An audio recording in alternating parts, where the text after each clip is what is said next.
En 987, imagine la carte de la France comme un puzzle géant et chaotique de territoires indépendants. L'homme qui porte le titre de roi, Hugues Capet, est techniquement au sommet de la hiérarchie, mais la réalité du terrain est bien différente. Son domaine royal est minuscule, totalement écrasé par les immenses duchés et comtés qui l'entourent. Son problème est purement géographique. Le pouvoir direct de Capet se limite à une petite bande de terre entre Paris et Orléans. Il est coincé, vulnérable et presque ignoré par les grandes puissances militaires voisines. Cette faiblesse est inscrite au cœur même du système féodal. Les grands seigneurs gèrent leurs immenses domaines sans que le roi n'ait son mot à dire. Ils distribuent des terres, des fiefs, à des nobles de rang inférieur en échange de services militaires et de loyauté. Comme ces vassaux prêtent serment à leur seigneur local plutôt qu'à la couronne, l'autorité réelle du roi est complètement diluée. Pour éviter d'être dévorés, les premiers rois capétiens développent une stratégie de survie sur plusieurs générations. Ils prennent soin de faire couronner leur héritier direct de leur vivant pour éviter toute crise de succession. En même temps, ils utilisent des mariages stratégiques entre leurs fils et les filles de puissants seigneurs pour absorber discrètement les fiefs voisins. Pendant les premiers siècles, ces rois voient la monarchie comme un projet immobilier à long terme. Ils privilégient l'acquisition prudente de terres plutôt que le commandement absolu, simplement pour empêcher leur lignée de s'éteindre. Cette stratégie prudente prend fin brutalement en 1214 sous Philippe Auguste. Il doit faire face à une menace existentielle quand l'empereur germanique et le roi d'Angleterre forment une alliance militaire massive. Leur but ? Démanteler la couronne française. Ce conflit atteint son paroxysme lors de la bataille de Bouvines. C'est le moment de vérité. Le roi de France peut-il vraiment se faire obéir ou sera-t-il détruit par ses propres vassaux ? Contre toute attente, les Français gagnent. Cette victoire militaire donne à Philippe Auguste le levier nécessaire pour confisquer immédiatement d'immenses territoires autrefois contrôlés par le roi d'Angleterre. La zone bleue sur la carte s'étend agressivement vers l'extérieur, avalant les régions qui menaçaient Paris. Bouvines établit une nouvelle réalité, Philippe Auguste est désormais l'arbitre incontesté du royaume. En brisant la plus riche coalition d'Europe, il gagne l'autorité nécessaire pour exiger l'obéissance au lieu de la négocier. Au XIIIe siècle, sous Louis IX, plus connu sous le nom de Saint-Louis, le défi devient administratif. Tenir ce vaste territoire demande de passer de la conquête militaire à un système de gestion structuré. Louis déploie un réseau d'élite d'agents de terrain appelés les baillis et les sénéchaux.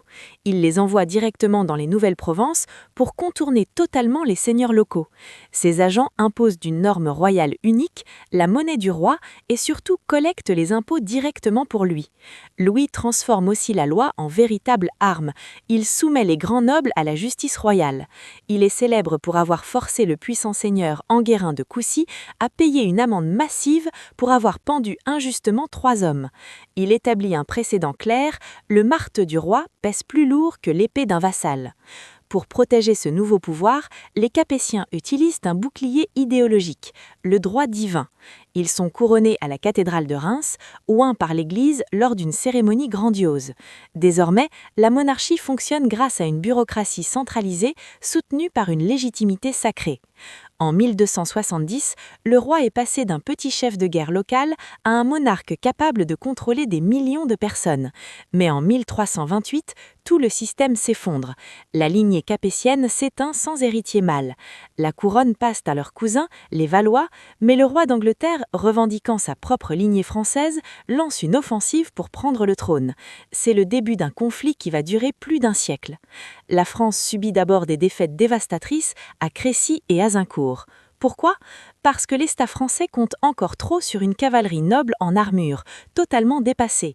Les Anglais arrivent avec une technologie supérieure, des archers utilisant le longbow, le grand arc, qui décime les chevaliers français à distance.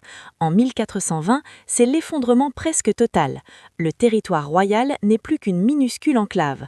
Le roi de France est mis sur la touche par le traité de Troyes et le nord est entièrement occupé par les Anglais et leurs alliés bourguignons. C'est alors qu'en 1429, Jeanne d'Arc entre en scène. Elle agit comme un catalyseur psychologique.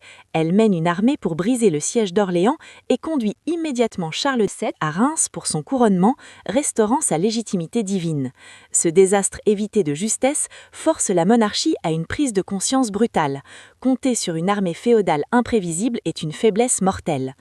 Pour sécuriser ses frontières, Charles VII transforme radicalement la défense de l'État. Il abandonne les vieilles levées féodales et crée une armée de métiers permanente. Pour financer ce moteur militaire, il introduit la taille royale, un impôt annuel permanent prélevé sur les roturiers, ceux qui ne sont ni nobles ni membres du clergé. C'est un système redoutable. L'impôt régulier paie l'armée permanente qui sécurise la collecte des impôts et les frontières. Dans la foulée, les seigneurs locaux perdent leur dernier morceau de puissance militaire. Son successeur, Louis XI, utilise ce pouvoir centralisé pour finir le travail. Avec une armée fidèle et bien financée, il s'attaque aux marges rebelles du royaume et absorbe des puissances indépendantes comme le duché de Bourgogne. En 1483, à la fin de son règne, le chaos des fiefs indépendants a disparu. À la place, on trouve un bloc de territoire royal uni qui ressemble énormément aux frontières de la France moderne. En combinant la force militaire, la propagande divine et la fiscalité centralisée, une seule famille a réussi à forger les fondations de l'État français moderne. Ce qu'il faut retenir, la stratégie des Capétiens, ils ont transformé un petit domaine, Paris-Orléans, en un immense royaume grâce à des mariages et une gestion patiente immobilière.